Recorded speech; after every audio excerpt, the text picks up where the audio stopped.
और भाई लोग क्या हालचाल है, कैसे हो तुम लोग? सब एकदम बढ़िया। तो यार आज हम लोग पढ़ने वाले हैं इफ आई वेयर यू। जैसा कि चैप्टर के नाम से क्लियर हो रहा है कि अगर मैं तुम होता तो, यानी कि अगर मैं तेरे जैसा होता तो। कहने का मतलब ये है कि इस चैप्टर में दो इंसान होते हैं, पहला है जेरार्ड और दूसरा है एक घुसपैठिया जो उसके घर में घुस जाता है और जेरार्ड को मारकर उसकी आइडेंटिटी चुराने की कोशिश करता है। मतलब उसको मारकर उस जैसा बन जाएगा ताकि पुलिस उसको नहीं ढूंढ पाए। लेकिन क्या वो घुसपैठिया उसको मार पाता है और क्या उसकी आइडेंटिटी चुरा पाता है, ये तो यार तुमको चैप्टर के लास्ट में ही पता चलेगा। कहानी यार बहुत ही इंटरेस्टिंग है, बहुत ही मजा आ जाएगा तुमको, एकदम सस्पेंस से भरा हुआ है। तो चलो कहानी शुरू करते हैं और देखते हैं कि वो घुसपैठिया जेरार्ड को मार पाता है या नहीं।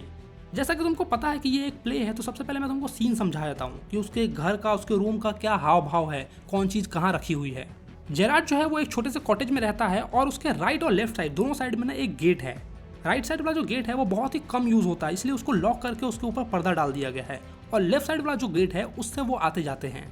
रूम में कुछ फर्नीचर्स भी है, जैसे कि लेफ्ट साइड में एक छोटा सा टेबल रखा गया है और उसके आजू बाजू दो कुर्सी लगाई गई है। और राइट साइड में एक दीवान रखा हुआ है। दीवान यार हमारे बिहार वगैरह में पलंग वगैरह को कहते हैं, तो तुम कह सकते हो कि एक तरह का सिंगल बेड रखा हुआ है जिसको सोफा भी बना लेते हैं कभी कभी हम, और उस पर बैठ भी जाते हैं। कुछ इस ढंग का तुमने देखा होगा। और टेबल के ऊपर एक टेलीफोन भी रखा हुआ है। तो जैसे ही ये प्ले स्टार्ट होता है, मतलब पर्दा हटता है, तो देखते हैं कि जो जेरार्ड है वो टेबल के पास में खड़ा है और टेलीफोन कर रहा है, मतलब किसी को फोन लगा रहा है। उसकी हाइट मीडियम है और उसने एक ओवरकोट पहन रखा है, जो ओवरसाइज कोट होता है वो पहन रखा है। और उसने एक सींग जैसा ग्लास भी पहन रखा है, मतलब एक सींग जैसा बना हुआ फ्रेम का चश्मा होता है ना, जो आजू बाजू से निकले होते हैं कुछ इस रंग का, तो वो पहने हुए होता है।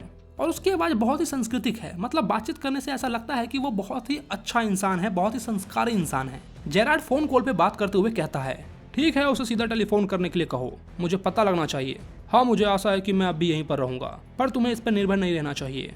10 मिनट। ठीक है धन्यवाद, गुड बाय। मतलब वो टेलीफोन पे किसी से कह रहा है कि अभी तो मैं यहीं पर हूँ, लेकिन हो सकता है कि मैं 10 मिनट में यहाँ से चला जाऊँ। जैसे ही फोन पे बात हो जाती है तो वो फोन को रखते हैं और सीधा दीवान की तरफ जाते हैं, जो कि लेफ्ट साइड में है। और वहां पर एक ट्रैवलिंग बैग रखा हुआ था जिसमें वो अपना सारा सामान वामान पैक कर रहे थे। जैसे ही वो पैकिंग करने में बिजी हो जाते हैं तो राइट साइड से एक दूसरा इंसान उनके घर में घुस जाता है, जो कि बिल्कुल जेरार्ड की तरह दिख रहा था। मतलब फेस अलग था, लेकिन उसका हाइट वाइट, बॉडी पर्सनालिटी वगैरह सब चीज सेम था। और उसके हाथ में एक रिवॉल्वर थी। जैसा कि जेरार्ड ने एक फॉर्मल कपड़ा पहन रखा था, एक ओवरकोट पहन रखा था, ठीक उसी तरह से जो दूसरा इंसान है उसने एक चमकीले कलर का कपड़ा पहन रखा था। मतलब थोड़े से फैंसी ढंग के कपड़े उसने पहन रखे थे और धीरे धीरे बहुत ही सावधानी पूर्वक जेरार्ड की तरफ बढ़ रहा था। लेकिन अचानक ही उसका पैर जो है टेबल में टकराता है और एक आवाज होती है। आवाज सुनकर जेरार्ड पीछे देखता है और हंसते हुए बोलता है, क्या ये तो सरप्राइज है। मैं तुम्हें पहले ही बता देता हूँ कि इस सिचुएशन में भी जेरार्ड बहुत ही शांत है, बहुत ही कूल ढंग से बिहेव कर रहा है। मतलब एक घुसपैठिया उसके घर में घुस गया है, उसके हाथ में बंदूक है, वो उसने उसके ऊपर तान रखी है, लेकिन फिर भी वो बहुत ही शांत है, बहुत ही कूल है। वो बिल्कुल भी नहीं घबरा रहा है और मिस्टर करके चुप हो जाता है क्योंकि उसको नाम नहीं पता है। मुझे बहुत ही खुशी हुई कि तुम मुझे देखकर खुश हुए, लेकिन मेरे विचार से यह खुशी ज्यादा लंबे समय तक नहीं टिकेगी। अपने हाथ ऊपर करो। ये क्या कर रहे हैं आप? मुझे लगता है आप बहुत ही ज्यादा ओवर एक्टिंग कर रहे हैं, ये बिल्कुल भी असली नहीं लग रहा है। और वो ऐसा कहते कहते एकदम चुप हो जाते हैं। जेरार्ड उस घुसपैठिए से कहता है कि तुम ओवर एक्टिंग कर रहे हो, जैसा कि सास बहू के सीरियल में दिखाते हैं, एक चीज को 3 बार डिचकियां डिचकियां डिचकियां, और तुम बिल्कुल वैसा ही कर रहे हो। अच्छा तो तुम शांत रहने की कोशिश कर रहे हो मिस। वो घुसपैठिया जेरार्ड को बोलता है, मतलब तुम ये कहना चाह रहे हो कि तुमको बिल्कुल भी घबराहट नहीं हो रही है। मेरे ख्याल से तुम ऐसा ही कहना चाह रहे हो। बहुत बहुत धन्यवाद, लेकिन तुम्हारी ये चतुराई बहुत ही जल्द समाप्त हो जाएगी। मैं तुम्हें रेंगने पर मजबूर कर दूंगा। देखो मैं कुछ बातें जानना चाहता हूँ। वो घुसपैठिया जेरार्ड को धमका रहा है, डरा रहा है कि जो तुम चतुराई दिखा रहे हो ना, ये चतुराई अब बिल्कुल भी नहीं चलेगी। मैं तुमको मार दूंगा और बचने के लिए तुम रेंगते रेंगते यहाँ से भागोगे। तो सीधा सीधा मेरे सवालों का जवाब दो।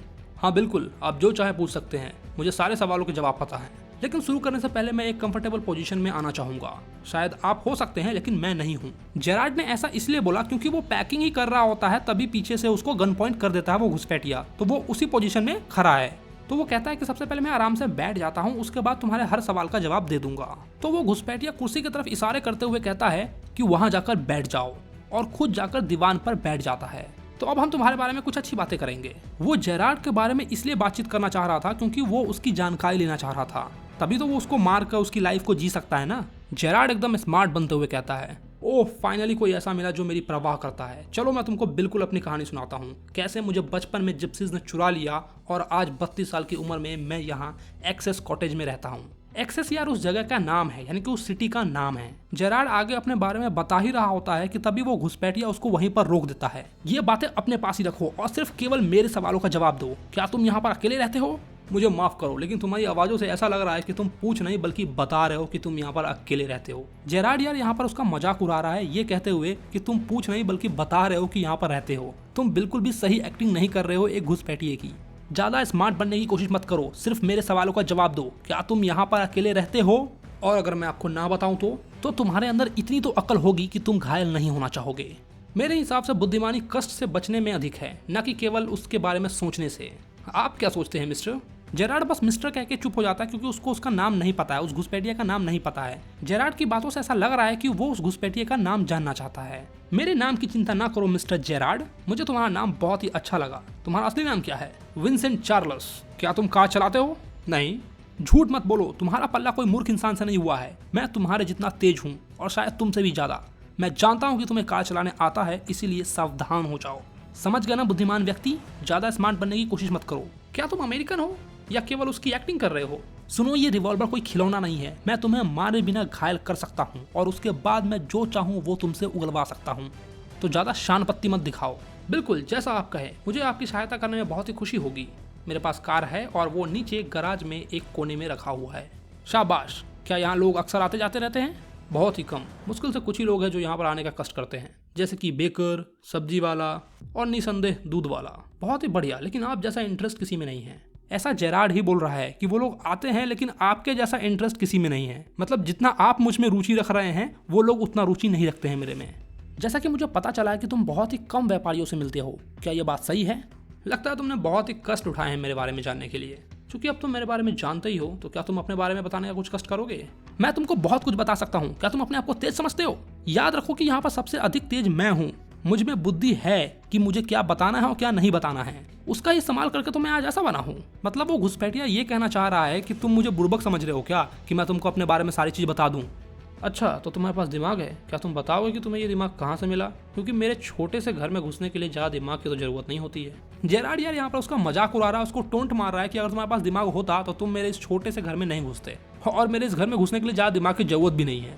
जब तुम्हें पता चल जाएगा ना कि मैं तुम्हारे घर में क्यों घुसा हूँ तो तुम बहुत ज्यादा सरप्राइज हो जाओगे, और ये सरप्राइज कोई खुशी की सरप्राइज नहीं होगी। हाँ, मुझे इतना तो समझ में आ रहा है कि जहाँ पर तुम हो वहाँ पर मुझे कुछ अच्छा सरप्राइज मिल भी नहीं सकता है।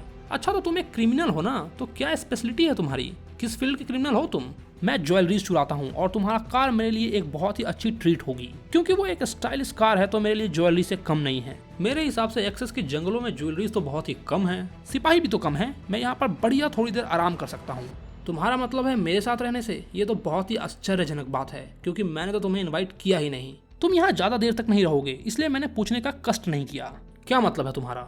ये बहुत ही सरप्राइज की बात है कि मैं तुम्हें मारने वाला हूँ। ये तो बहुत कठोर काम है ना? हाँ, मुझे ऐसा करने में बहुत ही अफसोस होगा। तुम मुझे अच्छे लगने लगे हो, लेकिन क्या करे, करना तो पड़ेगा। अपने दूसरे अपराधों में कत्ल को क्यों शामिल कर रहे हो? ये बहुत ही बड़ा कदम उठा रहे हो तुम। जेरार्ड उस घुसपैठिए से ये कहना चाह रहा है कि तुमने चोरी वगैरह की, ये सब तो सही है, लेकिन तुम कत्ल, मर्डर क्यों करना चाह रहे हो? ये बहुत ही गलत है और बहुत ही बड़ा क्राइम है। मैं ये कदम अपनी खुशी के लिए नहीं उठा रहा हूँ। मुझे बहुत दिनों से पुलिस तलाश रही है। पहले से ही मेरे ऊपर मर्डर का आरोप है, इसीलिए मुझे पुलिस ढूंढ रही है, और मुझे 2 बार तो फांसी नहीं होगी। मतलब वो घुसपैठिया ये कहना चाह रहा है कि मैंने ऑलरेडी एक का कत्ल कर रखा है, इसलिए मुझे पुलिस ढूंढ रही है, और अगर मैं तुम्हारा भी कत्ल कर दूंगा तो 2 बार तो फांसी होगी नहीं। या तो मैं 1 मर्डर करूँ उसमें भी फांसी है, 2 मर्डर करूँ उसमें भी फांसी है। तो ये कहा जाए कि तुम बिना कारण के दूसरा अपराध करने जा रहे हो। माना कि तुम्हारे पास खोने के लिए कुछ भी नहीं है, लेकिन इससे तुम्हारा कोई फायदा भी तो नहीं हो रहा। ऐसा करने से मुझे आज़ादी मिलेगी। जहाँ तक मेरा सवाल है, पुलिस मुझे कुत्ते की तरह ढूंढ रही है, और मैं तुम्हें मारकर तुम्हारी आइडेंटिटी लेकर कहीं भी जा सकता हूँ। मैं विंसेंट चार्ल्स जेरार्ड बनकर कई जगहों पर जा सकता हूँ। मैं कुछ नहीं करूँगा, भली भांति खा सकता हूँ, सो सकता हूँ, और सिपाहियों को देखकर मुझे भागने की बिल्कुल भी जरूरत नहीं होगी। ज़्यादातर नाटकों में या फिर सीरियल वगैरह में जो विलन होते हैं वो बहुत ही मूर्ख होते हैं, क्योंकि वो दूसरे के मौत के कार्य को लटका देते हैं और तमाशा देखते हैं, और बाद में कोई ना कोई ऐसा कदम उठा ही लेते हैं जिनसे वो निराश हो जाते हैं और अंत में उनको मरना होता है। लेकिन तुम बहुत ही लकी हो। जेरार्ड यहाँ पर ये कहना चाह रहा है कि जैसे कि टीवी सीरियल वगैरह में होता है कि किसी को मारने से पहले कुछ भी हो जाता है। अगर मान लो तुम किसी को मारने गए हो तो वहाँ पे कोई आ जाएगा, कभी पुलिस आ जाएगा, कभी कोई इंसान आ जाएगा, और तुम छुप जाओगे, मारोगे नहीं, फिर वो जाएगा, फिर वो मारोगे। मतलब सिंपल काम को करने के लिए भी कुछ भी होता है, और अंत में वो पकड़ा जाता है या फिर खुद ही मर जाता है। लेकिन तुम ऐसे नहीं हो, तुम बहुत ही लकी हो। हाँ तुमने सही कहा, मैं ठीक हूँ, मेरे पास हर चीज का कारण है। देखो, मैं विंसेंट चार्ल्स जेरार्ड बनूंगा और इसके लिए मुझे जानना था कि वो कैसे बात करता है, जो कि अब मुझे पता है वो सभ्य भाषा का इस्तेमाल करता है। मैं वीसी जेरार्ड बोल रहा हूँ। वो खड़ा होकर बोलता है और जेरार्ड को भी बोलता है कि तुम भी 1 मिनट के लिए खड़े हो जाओ और मुझे देखो कि मैं सही से बोल रहा हूँ या नहीं। तो जेरार्ड कहता है कि तुम कोई ज्यादा सुंदर नहीं दिख रहे हो। नहीं, ये बात तुम पर भी लागू होती है, मुझे बस तुम्हारे वो चश्मे पहनने पड़ेंगे और मैं तुम जैसा दिखने लगूंगा। और कपड़े, अगर तुम वो नहीं पहनोगे तो वो तुम्हें पहचान लेंगे। वो घुसपैठिया एक कपड़े को उठाते हुए कहता है, हाँ ये ठीक है, तुम्हारे कपड़े मुझे आ जाएंगे। हाँ ये बहुत अच्छा है, लेकिन मुझे लगता है तुम्हें मेरी बात समझ में नहीं आई। मैंने कहा था कि तुम टीवी सीरियल और नाटकों में जो विलन होते हैं उससे ज्यादा लकी हो, और ये मैंने तुम्हारी बुद्धिमानी की प्रशंसा करने के लिए नहीं कही थी। ये मैंने तुम्हें इसलिए कहा था कि एक बात ऐसी है जिसे जानने के बाद तुम मुझे मारने का इरादा छोड़ दोगे। अच्छा, तो तुम ये सोचते हो कि तुम एक कहानी सुनाओगे और मैं तुम्हें मारूंगा नहीं? हाँ बिल्कुल, तुम मुझे यहाँ से जाने दोगे और भगवान का लाख लाख शुक्र करोगे कि तुमने मुझे आते से गोली नहीं मारी। जल्दी बताओ, मैं इन बातों से बोर हो चुका हूँ। तुम्हारा आइडिया ये था कि तुम मुझे मारकर और जेरार्ड बनकर पुलिस को धोखा देना चाहते थे। हाँ, मुझे ये आइडिया बहुत ही अच्छा लगा, पर क्या तुम्हें पूरा विश्वास है कि तुम्हारा ये आइडिया तुम्हारी मदद करेगा? अब ध्यान से सुनो, मैंने अपनी सारी प्लानिंग कर ली है। मैं एक शहर में काम करता था और वहाँ पर कुछ गड़बड़ होने के कारण मैंने एक पुलिस वाले को मार दिया, और तब से मैं पुलिस वालों से बचता फिर रहा हूँ। और तुम पुलिस वाले से बचते बचते यहाँ आ गए। हाँ, मैं बचते बचते एल्सबरी आ गया और मैंने वहाँ तुम्हें कार में देखा, और वहाँ पर 2 लोगों ने तुम्हें और देखा। वो बातें कर रहे थे, मैंने उनकी बातें सुनी और मुझे पता चला कि तुम एक बहुत ही मिस्टीरियस इंसान हो, एक रहस्यमय व्यक्ति।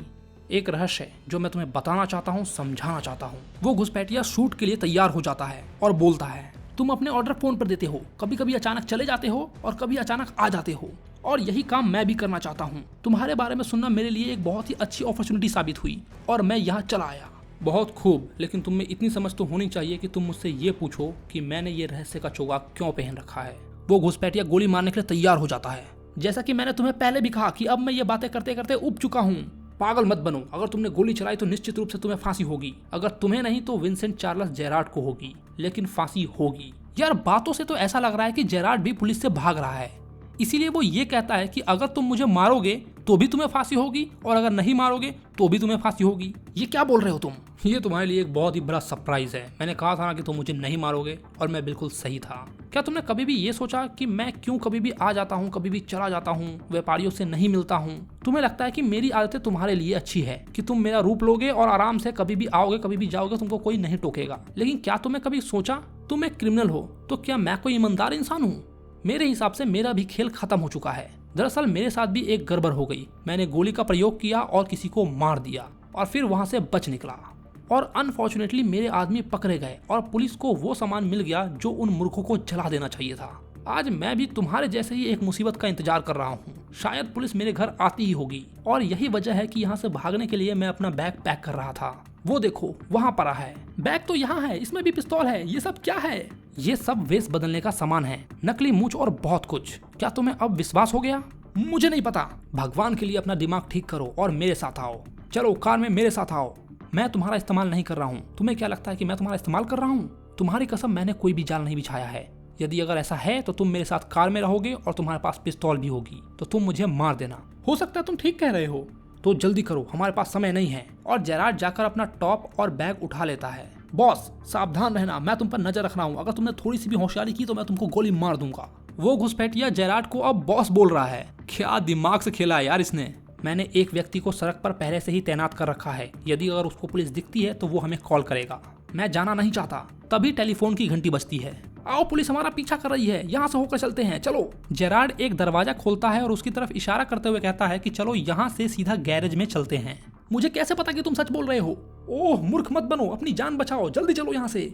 जेरार्ड दरवाजा खोलकर एक तरफ साइड हो जाता है। घुसपैठिया देखने के लिए आगे की ओर बढ़ता है और उस गेट से झांकता है। उसका एक साइड जेरार्ड की ओर होता है और उसने पिस्तौल तान रखी होती है। जैसे ही वो अपना मुंह अंदर करके झांकता है, जेरार्ड उसे अलमारी में धक्के दे देता है। उसके हाथ से पिस्तौल गिर जाती है और जेरार्ड उसको दरवाजे में अंदर बंद कर देता है। जेरार्ड उस पिस्तौल को उठाता है और टेलीफोन के पास जाता है और वहां पर जाकर अलमारी की ओर पिस्तौल का निशाना तान देता है, ताकि वो घुसपैठिया बाहर ना आ जाए, और बाहर आए भी तो पिस्तौल से वो उसको डरा सके। वो घुसपैठिया जोर जोर से दरवाजा खटखटाता है और चिल्लाता है, मुझे यहाँ से निकालो। हेलो, हाँ बोल रहा हूँ। माफ करो, मैं आपको प्रैक्टिस करने के लिए सहायता नहीं दे सकता। मुझे एक मनोरंजक चिंता का सामना करना पड़ रहा है। मैं सोच रहा हूँ कि उसे अपने अगले नाटक में डाल दूं। सुनिए, कृपया हमारे मित्र हवलदार को तुरंत यहाँ पर भेज दीजिए, वो आपको शायद पब्लिक बार में मिल जाएंगे। और बस यहीं पर तुम्हारा प्ले खत्म हो जाता है। जेरार्ड यार एक प्ले राइटर है और उसने बहुत ही शांत ढंग से, बहुत ही आसानी से उस घुसपैठिए को बंद कर दिया और पुलिस को भी बुला लिया। कहानी में यार दम था और इस कहानी से तुम्हें एक चीज सीखने को मिल रही है कि मुसीबत चाहे कैसी भी हो, अगर तुम अपने दिमाग का इस्तेमाल करते हो तो तुम उस मुसीबत से बाहर निकल सकते हो। जैसा कि यहाँ पर जेरार्ड ने किया, उसने उस घुसपैठिए को मूर्ख बनाया और उसको ये भी यकीन दिला दिया कि मैंने भी एक मर्डर किया है, और फिर बहुत ही आसानी से वो बच गया। देखा कितनी मजेदार कहानी थी। अगर तुमको वीडियो अच्छा लगा, कहानी मेरा पसंद आया तो यार वीडियो को लाइक करो, और अगर अभी भी कोई डाउट है, कुछ समझ में नहीं आया तो यार बेफिक्र मुझे नीचे कमेंट करो। मुझसे बातें करने के लिए, मुझसे पर्सनली कनेक्ट होने के लिए मुझे इंस्टाग्राम पे फॉलो करो। और हाँ यार, अगर तुमने अपने भाई का चैनल अब तक सब्सक्राइब नहीं किया तो क्या कर रहे हो यार, चैनल को सब्सक्राइब मारो, फ्री का है। चलो तो मैं मिलता हूँ तुम्हें नेक्स्ट वीडियो में। Bye bye.